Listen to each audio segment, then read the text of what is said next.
बिस्मिल्लाहिर्रहमानिर्रहीम अस्सलाम वालेकुम। ऑब्जेक्ट ओरिएंटेड प्रोग्रामिंग सीरीज़ में आप सब स्टूडेंट्स को खुश आमदीद। आप देख रहे हैं चैनल फ़ारूक तौसीफ़, जिसमें हम आज डिस्कस करने जा रहे हैं ऑब्जेक्ट ओरिएंटेड प्रोग्रामिंग का एक बहुत ही important topic. Come towards the topic. तो आज का टॉपिक है स्टैटिक डाटा मेंबर्स। हमने डाटा मेंबर्स के बारे में डिस्कशन पहले की हुई है कि क्लास जो है वो कुछ डाटा मेंबर्स रखती है, एक क्लास के अंदर कुछ मेंबर फंक्शंस होते हैं, लेकिन अभी तक हमने स्टैटिक का कीवर्ड कभी नहीं सुना था। आज हम डिस्कस करेंगे कि ये स्टैटिक का जब हम कीवर्ड डाटा मेंबर्स के साथ ऐड कर लेते हैं तो उससे क्या डिफरेंस आता है।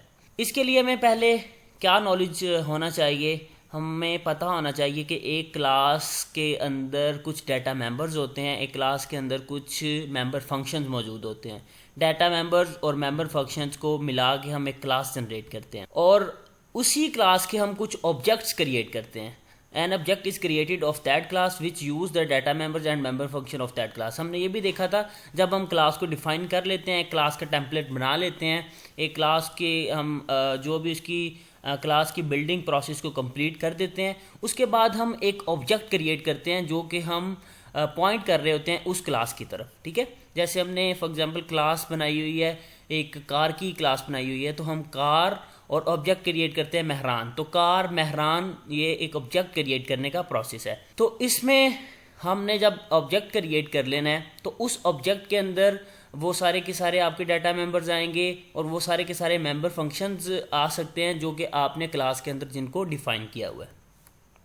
When we declare a normal variable in a class, different copies of that data members created with the associate objects। जब हम एक ऑब्जेक्ट क्रिएट कर लेते हैं तो उसके जो डाटा मेंबर्स हैं और जो उनके मेंबर फंक्शंस हैं उनकी कॉपीज़ जो हैं वो उस ऑब्जेक्ट के अंदर आ जाती हैं। ठीक है, ऑब्जेक्ट को फॉर एग्जांपल हमने कार की जो डाटा मेंबर्स थे वो हमने उसका कलर रखा था या हमने उसकी प्राइस वैल्यू रखी थी और उसके फंक्शन जो थे वो हमने फॉर एग्जांपल उसका रन करवाना एक फंक्शन रखा था या गियर चेंज का हमने एक फंक्शन मेंबर फंक्शन रखा था।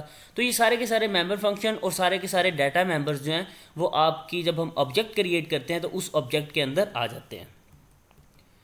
कुछ ऐसे केसेस जब हमने ऐसे डाटा मेंबर्स क्रिएट करने हो that should be same for all object, मतलब कि जितने भी ऑब्जेक्ट हैं उनके अंदर वो वाला स्पेसिफिक डाटा मेंबर सेम रहे।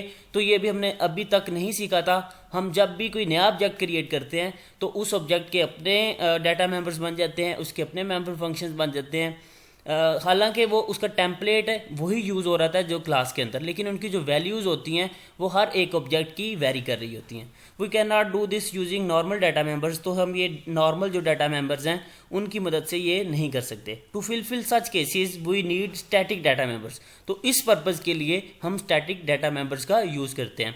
अभी हमें नहीं पता कि हमने स्टैटिक डाटा मेंबर्स को किस तरह से यूज़ करना है, लेकिन आप ये नोट कर लें, हमने आज ये चीज़ पढ़ी कि जब हमें कुछ ऐसे डाटा मेंबर्स की ज़रूरत पड़ती है जो कि जिनकी वैल्यूज़ हर ऑब्जेक्ट के अंदर सेम रहे, जिनकी वैल्यूज़ चेंज ना हो, वो एक जैसे ही ऑब्जेक्ट्स जितने भी ऑब्जेक्ट्स हैं उनके अंदर वो डाटा मेंबर एक जैसा ही रहे। तो इस पर्पज़ के लिए हम स्टैटिक का कीवर्ड यूज़ करते हैं अपने डाटा मेंबर्स के साथ।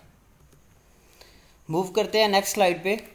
नेक्स्ट स्लाइड की हेडिंग है need of static data members. In static data members की हमें ज़रूरत क्यों पड़ती है, तो ये हम एग्जांपल के साथ देखते हैं। एक एग्जांपल है, suppose an object needed to know how many other object of its class were in a program. हमने ये देखना है कि एक क्लास के अंदर कितने ऑब्जेक्ट्स क्रिएट हुए हैं। ठीक है, एक क्लास के अंदर कितने ऑब्जेक्ट्स क्रिएट हुए हैं जो कि इस क्लास की जो प्रॉपर्टीज़ हैं उसको यूज़ कर रहे हैं। In a road racing game a racer car might want to know how many others car are still in the race. कोई आप देखें कि कोई रेस हो रही है तो जो रेस का ड्राइवर है जो उस रेस में एक कार को ड्राइव कर रहा है उसने ये देखना है कि अभी और मेरे अलावा कितने और जो लोग हैं वो इस रेस में मौजूद हैं। समझ रहे हैं ना सिनेरियो को। सिनेरियो ये है कि आपके एक ऑब्जेक्ट ने ये देखना है कि दूसरे और कितने ऑब्जेक्ट्स आपके इस वक्त इस क्लास में या उस रेस में मौजूद हैं। तो ये एक सिनेरियो है इस पर्पज़ के लिए कि कितने ऑब्जेक्ट्स एक क्लास के उस क्लास को यूज़ कर रहे हैं। इस पर्पज़ के लिए हम किसका यूज़ करते हैं, स्टैटिक डाटा मेंबर्स का यूज़ कर रहे होते हैं। मूव करते हैं नेक्स्ट स्लाइड पे। In these cases, a static variable count could be included as a member of class. इस तरह का स्नैरियो जहाँ पे हमने काउंट करना था, उस पर्पज़ के लिए हमने क्या किया, एक हम वेरिएबल यूज़ करेंगे, स्टैटिक किस्म का वेरिएबल यूज़ करेंगे जो कि मेंबर क्लास को, जो क्लास के ऑब्जेक्ट्स हैं, जो इस क्लास में ऑब्जेक्ट्स बन रहे हैं, जितने भी ऑब्जेक्ट बन रहे हैं उनको वो काउंट करेगा. All the objects would have access to this variable. अब जितने भी ये ऑब्जेक्ट हैं, ये बात याद रखें, ये जितने भी ऑब्जेक्ट्स हैं वो इस वेरिएबल को एक्सेस करने की एबिलिटी रखते हैं. वो जो नंबर, मतलब कितनी कार्स हैं, कितनी कार्स वाली काउंट जो है, कितनी कार्स वाली जो आपका एक बॉक्स है, उस बॉक्स तक सारे के सारे जो रेस के ड्राइवर्स हैं उनकी एक्सेस होनी चाहिए, तभी वो पता लगा सकेंगे कि हमारी कितनी कार्स इस वक्त रेस में मौजूद हैं.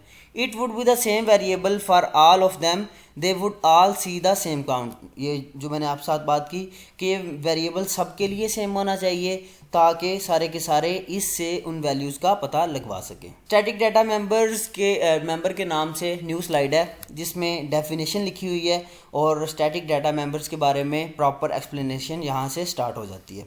ए type of data members that is shared among all object of a class is known as static data member. इसकी डेफिनेशन नोट कर लें. ऐसे data members, static data members की डेफिनेशन ये है, ऐसे data members that is shared among all object of class is known as static member, जो कि पूरी क्लास के अंदर शेयरिंग में होते हैं. ऐसे डाटा मेंबर्स जिनकी आप ये कह लें कि हर ऑब्जेक्ट के लिए उसकी वैल्यू जो है वो चेंज नहीं होती, हर ऑब्जेक्ट के लिए वो कॉमन होते हैं, हर ऑब्जेक्ट के लिए वो सेम होते हैं. उनकी जो वैल्यू होती है वो जितने भी ऑब्जेक्ट होंगे उन ऑब्जेक्ट के लिए सबकी वैल्यू जो है वो सेम होगी. फॉर एग्जांपल हम कह लें कि हम स्टैटिक डाटा मेंबर बना लेते हैं कार का कलर, ठीक है, कार का colour is equal to black. तो अब क्या होगा, सारी की सारी कार्स जो हैं वो सारी की सारी कार्स क्या होंगी, वो ब्लैक ही होंगी, क्योंकि हमने क्या कहा कि स्टैटिक डाटा मेंबर्स ऐसे मेंबर्स होते हैं जिनकी जो कि शेयर्ड होते हैं, जो कि आपके के सारे ऑब्जेक्ट्स में वो कॉमन होते हैं. इस तरह के डाटा मेंबर्स को स्टैटिक डाटा मेंबर्स बोलते हैं. The static data member is defined in the class with static keyword. तो ये बात आप नोट कर लें, स्टैटिक कीवर्ड, एक कीवर्ड यूज़ होगा ऐसे डाटा मेंबर्स के साथ, एक कीवर्ड यूज़ होगा स्टैटिक, जो कि आपके डाटा मेंबर्स को स्टैटिक बना देगा. When a data member is defined as static, only one variable is created in the memory even if there are many objects of that class. तो ये मैं पहले बता चुका हूँ कि जब आप स्टैटिक डाटा मेंबर्स क्रिएट करते हो तो सिर्फ और सिर्फ एक वेरिएबल क्रिएट होता है मेमोरी के अंदर, सिर्फ और सिर्फ एक सेल आपका एलोकेट होता है, क्योंकि अब उसकी जो वैल्यूज़ हैं वो सबके लिए सेम रहेगी, जितने भी ऑब्जेक्ट्स होंगे उनके लिए सेम रहेंगी. तो अब आपको बार बार वेरिएबल्स क्रिएट करने की ज़रूरत नहीं पड़ेगी. तो सिर्फ और सिर्फ एक वेरिएबल क्रिएट होता है आपकी मेमोरी के अंदर. Static data item is useful when all object of the same class must share a common item of information.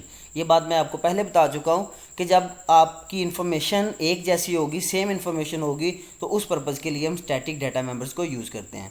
It is visible only in the class in which it is defined, but its lifetime start when the program starts its execution, ends when the entire program is terminated. इसको हम class के अंदर declaration का जो process है ऐसे members का, वो हम क्लास के अंदर ही करते हैं. इनकी जो इनका स्कोप आप बात कर लें या इनकी लाइफ टाइम की बात करें, तो जब आपकी ये प्रोग्राम स्टार्ट होता है, अपनी एग्जीक्यूशन स्टार्ट करता है, तब से इसकी लाइफ टाइम इसका स्टार्ट हो जाता है और तब ख़त्म होता है जब हम प्रोग्राम को टर्मिनेट या फिर एंड कर देते हैं. The static data members is always initialized to 0 when the first class object is created. ये बात इंतहाई इम्पोर्टेंट है कि जो स्टैटिक डाटा मेंबर्स हैं उनको अगर आप कोई वैल्यू भी नहीं दे रहे तो उसकी value automatically by default zero value ही होगी. तो जितने भी स्टैटिक डाटा मेंबर्स होते हैं उनकी जो इनिशलाइजेशन की वैल्यू है, जो इनिशलाइज करते वक्त उनकी वैल्यूज़ होती हैं, स्टार्टिंग पे अगर आप उनको वैल्यू कुछ भी नहीं दे रहे तो इट मीन्स उसकी ऑटोमेटिकली वैल्यू कितनी होगी, ज़ीरो होगी. अगर ये चीज़ें आपको कंफ्यूज कर रही हैं, इन चीज़ों की समझ नहीं आ रही, तो आपने परेशान हरगिज़ नहीं होना. आगे चल के जब हम प्रैक्टिकल एग्जांपल देखेंगे, उसके प्रोग्राम देखेंगे, तो आपको ये सारी चीज़ें जो मैं अभी बता रहा हूँ, आपको थ्योरी की फॉर्म में बता रहा हूँ, ये मैं आपको प्रैक्टिकली वहाँ पे दिखाऊंगा. सिंटैक्स देख लेते हैं. जब हम इस डाटा मेंबर्स को, स्टैटिक डाटा मेंबर्स को डिक्लेयर करते हैं, तो उस वक्त मैंने कहा था, जो आपको बताया था कि स्टैटिक का कीवर्ड यूज़ करेंगे. इसी तरह से हम डाटा टाइप जो भी डाटा मेंबर की टाइप होगी, फॉर एग्जांपल इंटीजर है, कोई फ्लोट है या फिर करैक्टर है, तो वो डाटा टाइप यूज़ होगी। और थर्ड क्या होगा, उस डाटा मेंबर का नेम, जो कि आप अपनी मर्ज़ी से रख सकते हो। Declaration is done with in class. ये डेक्लेरेशन का प्रोसेस जो है वो क्लास की जो बॉडी है उसके अंदर हम ये प्रोसेस को कंप्लीट करते हैं। In the above syntax static keyword is used. ये जो कीवर्ड है वो स्टैटिक यूज़ हुआ। The data type in the C++ data type such as int, float, etc। ये आपकी डाटा टाइप्स ये वाली हो सकती हैं। और डाटा मेंबर का जो नेम है ये यूज़र अपनी मर्ज़ी से कुछ भी रख सकता है। अब उसको डिफ़ाइन करने का प्रोसेस क्या है, जब हम वो डिक्लेरेशन का प्रोसेस था, अब हम नेक्स्ट देख रहे हैं इसकी डेफिनेशन किस तरह से करेंगे। तो उसमें देखें, हम लिखेंगे डाटा टाइप, जो आपकी उस डाटा मेंबर की टाइप थी। फॉर एग्जांपल हमने इंट या फ्लोट रखी, फॉर एग्जांपल हमने इंट रख ली तो यहाँ पे इंट आ जाएगा। उसके बाद उस क्लास का नेम, जिस क्लास के अंदर हमने स्टैटिक डाटा मेंबर को डिक्लेयर किया था, ठीक है, उस क्लास का नेम आ जाएगा। उसके बाद स्कोप रेजोल्यूशन ऑपरेटर आ जाएगा और उसके बाद उस मेंबर का नेम आ जाएगा, डाटा मेंबर का जो हमने नाम रखा था। यहाँ पे अब हम स्टैटिक की कीवर्ड यूज़ नहीं करेंगे, यहाँ पे हम स्टैटिक का कीवर्ड यूज़ नहीं करेंगे, बल्कि सिर्फ और सिर्फ उस मेंबर का नेम रखेंगे। और उसके बाद अगर उसकी कोई वैल्यू इनिशियलाइज करवानी है, अगर तो आप यहाँ पे इज इक्वल टू वैल्यू कुछ वैल्यू दे देते हैं तो वो वैल्यू बन जाएगी। और अगर आप इसको कुछ वैल्यू नहीं दे रहे तो ऑटोमेटिकली इसकी वैल्यू कितनी हो जाएगी, इसकी वैल्यू 0 हो जाएगी, जो कि हम पहले डिस्कस कर चुके हैं। Difference between normal and static data member. Next slide में अब हम देखने जा रहे हैं कि जो आम तौर पे नॉर्मल यूज़ करते हैं डाटा मेंबर्स और स्टैटिक डाटा मेंबर्स, इनका दोनों का आपस में कंपैरिजन किस तरह से करेंगे, इनके दोनों के आपस में क्या डिफरेंसेस हैं। The main difference between normal data members and static data member is that each object has its own variable of normal data member। तो ये मैं बात पहले बता चुका हूँ कि जो आम तौर पे नॉर्मल डाटा मेंबर्स होते हैं, हर डाटा मेंबर का अपना अपना वेरिएबल होता है, ठीक है, हर एक डाटा मेंबर का अपना अपना कोई वेरिएबल होता है। जब हम जिस ऑब्जेक्ट में क्रिएट करेंगे उसके रेलिवेंट उसका वेरिएबल बनेगा, ठीक है। और जो हम इसकी बात करें स्टैटिक डाटा मेंबर्स की, तो is shared among all object of the same class. तो हमने ये बात पढ़ी है, पहले बात कर चुके हैं कि जो स्टैटिक डाटा मेंबर होगा उस सूरत में आपका जो वेरिएबल है वो शेयर्ड होगा, ठीक है। वो उसमें हर एक ऑब्जेक्ट का अपना अपना वेरिएबल नहीं होगा, बल्कि एक कॉमन वेरिएबल होगा। Only one memory location is created for static data member that is shared among all objects. ये वही बात की क्लैरिफिकेशन है कि एक सिर्फ और सिर्फ एक वेरिएबल क्रिएट किया जाएगा जो कि सब के सब ऑब्जेक्ट्स इसी को शेयर करेंगे। आपके सामने ये ग्राफिकल रिप्रेजेंटेशन है इस चीज़ की।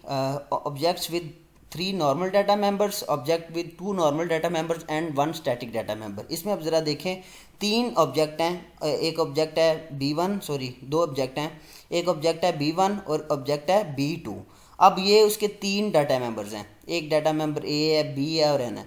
अब ये ऑब्जेक्ट B1 के भी 3 डाटा मेंबर हैं, ऑब्जेक्ट B2 के भी 3 डाटा मेंबर्स हैं, और ये इंडिविजुअल हर एक के सेपरेट डिफरेंट ऑब्जेक्ट के, हर एक ऑब्जेक्ट के 3 अलग से डाटा मेंबर्स हैं। ऑन द अदर हैंड अगर हम देखें तो इस एग्जांपल में आप देख रहे होंगे कि 2 नॉर्मल डाटा मेंबर्स हैं। जिस तरह से ये ऑब्जेक्ट B1 है तो उसका A एक डाटा मेंबर और दूसरा B है, और ऑब्जेक्ट B2 है तो उसका डाटा मेंबर A है और B है, और इनमें एक स्टैटिक डाटा मेंबर है। अब जो स्टैटिक डाटा मेंबर है, अब इन दोनों के अंदर वो सेम है, ठीक है, इसमें भी वो n है और इसमें भी n है। तो यू कैन से कि ऑब्जेक्ट B1 के भी 3 डाटा मेंबर हैं, ऑब्जेक्ट B2 के भी 3 डाटा मेंबर है, उनमें से एक क्योंकि डाटा मेंबर जो है वो दोनों के अंदर शेयर है, कॉमन है, ठीक है। अब जब हम ऑब्जेक्ट B1 की बात करेंगे तो ऑब्जेक्ट B1 में A भी आ रहा है, B भी आ रहा है और N भी आ रहा है, और N की वैल्यू 200 है। और इसी तरह से ऑब्जेक्ट B2 के अंदर भी 3 डाटा मेंबर्स आ रहे हैं, जो कि जिनमें से 2 तो नॉर्मल है और तीसरा एक स्टैटिक है। तो आपने इस बात की अब क्लैरिफिकेशन यहाँ पे कर लेनी है कि जो स्टैटिक डाटा मेंबर्स होते हैं उनके जो भी वेरिएबल क्रिएट किए जाते हैं वो सब के सब सेम होते हैं, ठीक है। वो सब के सब जितने भी ऑब्जेक्ट हैं उनके अंदर उनकी वैल्यू सेम ही रहेगी, जैसे कि यहाँ पे है, ठीक है। तो ये एक आप कह सकते हैं कि किसी भी कॉमन करैक्टरिस्टिक को डिस्प्ले करवाने के लिए, कॉमन वैल्यूज़ को डिस्प्ले करवाने के लिए हम इन स्टैटिक डाटा मेंबर्स का यूज़ करते हैं। प्रोग्रामिंग एग्जांपल पे आते हैं। यहाँ पे अब आपकी प्रोग्रामिंग पॉइंट ऑफ व्यू से हम इन सब बातों की क्लैरिफिकेशन कर लेंगे, वेरिफिकेशन कर लेंगे। स्टार्ट लिया प्रोग्राम का, एक क्लास बनाई स्टूडेंट नाम की, ठीक है, स्टूडेंट नाम की हमने क्लास जनरेट कर ली।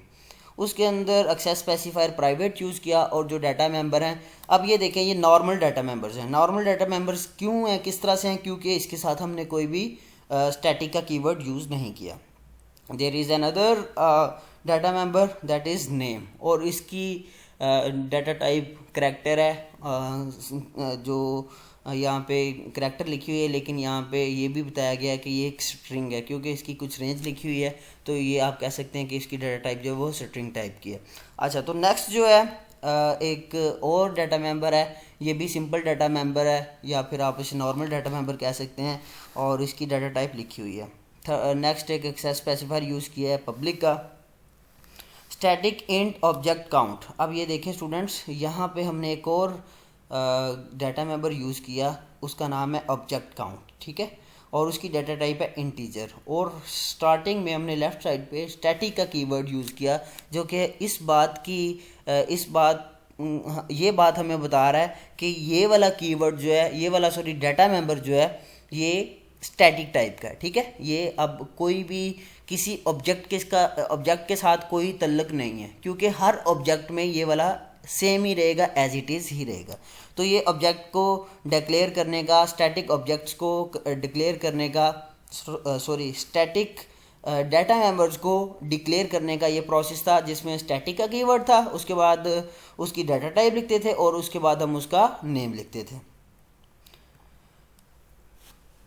उसके बाद एक कंस्ट्रक्टर है, और इस कंस्ट्रक्टर ने क्या काम परफॉर्म करना है, इसने करना ये है कि जब भी एक नया ऑब्जेक्ट बनेगा, क्योंकि कंस्ट्रक्टर तब कॉल होता है, इंस्ट्रक्टर तब कॉल होगा जब हम एक नया ऑब्जेक्ट बनाते हैं। तो जब भी एक नया ऑब्जेक्ट बनता है तो उसका एक ऑटोमेटिकली एक कंस्ट्रक्टर कॉल होता है, और जब ये कंस्ट्रक्टर कॉल होगा तो ये क्या करेगा, ऑब्जेक्ट काउंट प्लस प्लस, तो हमें ये पता है कि प्लस प्लस किस पर्पज़ के लिए होता है, ये इंक्रीमेंट करने की वैल्यू। अगर इसकी प्रीवियसली वैल्यू 1 थी, तो जब ये कंस्ट्रक्टर कॉल होगा तो उसकी 1 से वैल्यू कितनी हो जाएगी, 2 वैल्यू होगी। तो plus plus is an increment operator that is use to increase value by 1, जितनी भी वैल्यू होगी उसमें 1 का इंक्रीज करने के लिए यूज़ करेंगे। और कंस्ट्रक्टर क्या होता है, कंस्ट्रक्टर का अगर आपको नहीं पता तो लाजमी तौर पे कंस्ट्रक्टर से रेलिवेंट एक वीडियो मैं अपलोड कर चुका हूँ, वो लाजमी तौर पे देख लीजिएगा। नेक्स्ट एक मेंबर फंक्शन है, वाइड उसकी रिटर्न टाइप है, और उसका नेम गेट डाटा है। पैरामीटर्स उसके कुछ नहीं हमने रखे, और ये वाइड गेट डाटा क्या करेगा, ये काम परफॉर्म करेगा, पहले आउटपुट डिस्प्ले करवाएगा एंटर रोल नंबर की, उसके बाद हम रोल नंबर एंटर करेंगे, एंटर नेम तो हम नेम इनपुट दे देंगे, और उसके बाद एंटर मार्क्स तो हम मार्क्स की वैल्यू पुट करेंगे। तो ये यूज़र से वैल्यूज़ लेने के लिए ये वाला जो मेंबर फंक्शन है, जब इसको हम कॉल करेंगे, इस फंक्शन को कॉल किया जाएगा, तो उस वक्त वो आपसे रोल नंबर पूछेगा और आप रोल नंबर टाइप करोगे, ठीक है, उसकी इनपुट दोगे। फिर आपसे नेम पूछेगा, नेम की इनपुट दोगे, उसके बाद आपसे मार्क्स पूछेगा तो आप मार्क्स की इनपुट दोगे। ये एक मेंबर फंक्शन हो गया। ये पूरे का पूरा वाइड गेट डाटा के नाम से गेट डाटा के नाम से हमने एक मेंबर फंक्शन बना लिया। उसके बाद एक और नया मेंबर फंक्शन है गेट डाटा के नाम से, उसकी रिटर्न टाइप भी वाइड है, और ये क्या करेगा, आपसे रोल नंबर ये आपको डिस्प्ले करवाएगा roll number is equal to roll number. जो भी आपने वो पिछले में वैल्यू रोल नंबर वाले डाटा मेंबर में जो भी वैल्यू दी होगी उस वैल्यू को डिस्प्ले करवा देगा, और आपको नेम डिस्प्ले करवा देगा, और आपको मार्क्स डिस्प्ले करवा देगा। तो ये आपका ये वाला डाटा मेंबर जो है ये यूज़र से ली हुई वैल्यू को डिस्प्ले करवाने के लिए है, और जो गेट डाटा वाला मेंबर फंक्शन था वो यूज़र से वैल्यू को इनपुट करवाने के लिए यूज़ होता है। तो ये तो दो तरह के मेंबर फंक्शन हो गए, और आपकी क्लास यहाँ पे कंप्लीट हो गई। उसके बाद स्टूडेंट्स देखिएगा ये अब क्या चीज़ है, ये वो वाली जो मैंने आपको बताया था कि स्टैटिक जो डाटा मेंबर है उसको जब हम क्लास से बाहर आउटसाइड ऑफ द क्लास हम उसको डिफ़ाइन करेंगे, उस वक्त हम क्या करेंगे, पहले हम सबसे डाटा टाइप लिखेंगे उसकी, जो ये वाला डाटा मेंबर था, ठीक है, उसकी डाटा टाइप इंटीजर थी। उसके बाद कौन सी क्लास ये क्लास कौन सी थी, स्टूडेंट क्लास थी, ठीक है। उसके बाद स्कोप रेजोल्यूशन ऑपरेटर का यूज़ किया था। उसके बाद हमने उस डाटा मेंबर का नेम यूज़ किया था जो कि स्टैटिक था। यहाँ पे कीवर्ड हम स्टैटिक नहीं यूज़ कर रहे, ये बात आपने याद रखनी है। इज़ इक्वल टू ज़ीरो, अगर हम इसकी वैल्यू ज़ीरो भी नहीं भी सेट करते तो ऑटोमेटिकली इसकी वैल्यू ज़ीरो ही होगी। तो इनिशियली आपके जो ऑब्जेक्ट काउंट था, जो ऑब्जेक्ट काउंट का कंस्ट्रक्टर था, ऑब्जेक्ट काउंट डाटा मेंबर, उसकी वैल्यू अभी ज़ीरो है। इंट मेन फंक्शन यहाँ से आपका स्टार्ट होता है। अब यहाँ पे स्टूडेंट्स हमने ऑब्जेक्ट बनाना शुरू कर दिया। ये एक ऑब्जेक्ट बनाया S1 के नाम से। आपको पता है कि ऑब्जेक्ट को किस तरह से बनाते हैं। हम पहले क्लास का नेम लिखते हैं, जिस क्लास का हमने ऑब्जेक्ट बनाया है उस क्लास का नेम लिखते हैं, और उसके बाद उस ऑब्जेक्ट का हमने नाम लिखा S1, ठीक है। ये S1 is the name of object. S1 dot gate data, S1 dot gate data क्या करेगा, वो यूज़र से वो वैल्यूज़ लेगा, ठीक है। Enter roll number, enter name, enter marks, ये वाली वैल्यूज़ लेगा। S1 डॉट पुट डाटा, तो ये क्या करेगा, ये आपकी वैल्यू को डिस्प्ले करवा देगा। इसी तरह से एक और ऑब्जेक्ट क्रिएट किया S2 के नाम से, और ये इसकी भी क्लास जो है वो स्टूडेंट है। उसके बाद S2 dot gate data, S2 dot put data, तो ये वाला वही रेलिवेंट काम परफॉर्म करेगा। यूज़र से डाटा लेगा और उसके बाद यूज़र को डाटा डिस्प्ले करवा देगा। इसी तरह से एक और स्टूडेंट S3 के नाम से, एक तीन ऑब्जेक्ट यहाँ पे स्टूडेंट देखते जाइए, एक ऑब्जेक्ट, दूसरा ऑब्जेक्ट और ये तीसरा ऑब्जेक्ट, तीन ऑब्जेक्ट बन गए हैं। इस ऑब्जेक्ट ने भी क्या किया, S3 डॉट गेट डाटा और S3 dot put data, user से डाटा लिया और उसको डिस्प्ले करवा दिया। नेक्स्ट एक डिस्प्ले करवाने के लिए एक स्ट्रिंग है C out total objects created is equal to, ये आपकी एज इट इज़ स्ट्रिंग शो हो जाएगी, is equal to student object count. अब यहाँ पे ये बताइएगा कि ऑब्जेक्ट काउंट की वैल्यू इनिशियली तो ज़ीरो थी, लेकिन यहाँ पे ये वाला काम परफॉर्म होने के बाद आपकी वैल्यू, ये ऑब्जेक्ट काउंट की वैल्यू कितनी हो जानी चाहिए, ये ज़रा भी आप प्रिडिक्ट करें। नेक्स्ट हम जब आउटपुट देखेंगे तो उस वक्त देखेंगे कि इसकी वैल्यू कितनी ही, क्या आपने जो प्रिडिक्ट की थी क्या वही वैल्यू जनरेट हुई है। अब ज़रा सभी स्टूडेंट्स ये पूरे प्रोग्राम को अपने माइंड में इसको ज़रा चला के देखें और प्रिडिक्ट करें कि इसकी आउटपुट क्या बनेगी। यहाँ तक आपका प्रोग्राम कंप्लीट हो गया है, और होपफुली यहाँ पे अगर आपने भी प्रिडिक्ट नहीं की तो आप इसको वीडियो को यहाँ पे रोकें और ज़रा अपने प्रोग्राम को पीछे ये देखें, पिछली स्लाइड्स को भी देखें और आउटपुट इसकी प्रिडिक्ट खुद से करने की कोशिश करें। होपफुली आपने प्रिडिक्ट कर ली होगी, आपको कुछ ना कुछ तो अंदाज़ा हुआ होगा कि किस टाइप की आउटपुट आएगी। तो अब हम आउटपुट की तरफ आते हैं। तो ये आउटपुट जो मैंने आपको लिखी हुई है, होपफुली आपकी आउटपुट उसी से मैच करेगी जो आपने माइंड में अभी क्रिएट की थी। रोल नंबर यूज़र से लेगा, यूज़र से नेम लेगा और यूज़र से मार्क्स डिस्प्ले, यूज़र से मार्क इनपुट करवाएगा। और उसके बाद ये वाला काम था कौन सा, जो गेट डाटा का मेंबर फंक्शन था उसने परफॉर्म करवाया, और ये वाला पुट डाटा का जो मेंबर फंक्शन है उसने काम परफॉर्म करवाया। इसी तरह से दूसरा ऑब्जेक्ट है, उसके रेलिवेंट वो वैल्यूज़ लेगा और उन वैल्यूज़ को डिस्प्ले करवा देगा। उसके बाद थर्ड ऑब्जेक्ट है, उसके रेलिवेंट वैल्यूज़ को लेगा और उन वैल्यूज़ को डिस्प्ले करवा देगा। यहाँ तक तो आपका सेम रहा। Total object created is equal to 3, ये अब किस तरह से आया स्टूडेंट्स नोट कीजिएगा। मैंने आपको पहले बताया था कि जो ऑब्जेक्ट काउंट था उस वक्त ऑब्जेक्ट काउंट की वैल्यू इनिशियली ज़ीरो थी। जब आपका ऑब्जेक्ट पहला क्रिएट हुआ तो कंस्ट्रक्टर कॉल हुआ, जिसकी वजह से उस कंस्ट्रक्टर ने क्या किया, आपकी जो काउंट वैल्यू थी उसमें प्लस प्लस किया। यहाँ पे आपकी वैल्यू 1 हो गई, उसके बाद यहाँ पे आपकी वैल्यू 2 हो गई और यहाँ पे आपकी वैल्यू 3 हो गई। तो ये जो ऑब्जेक्ट वाला उसका नेम था काउंट वाला, जो ये वाला ऑब्जेक्ट काउंट वाला डाटा मेंबर है ये स्टैटिक है। अब इसकी वैल्यूज़ जो हैं, अब ये कॉमन है, ठीक है, हर एक, ये किसी एक डाटा मेंबर के साथ एसोसिएट नहीं है, ठीक है। इसने मेमोरी को शेयर किया सारे के सारे ऑब्जेक्ट के साथ। तो ये था आज का लेक्चर जिसमें हमने स्टैटिक डाटा मेंबर्स के बारे में पढ़ा। होपफुली आपको क्लियर हो गया होगा।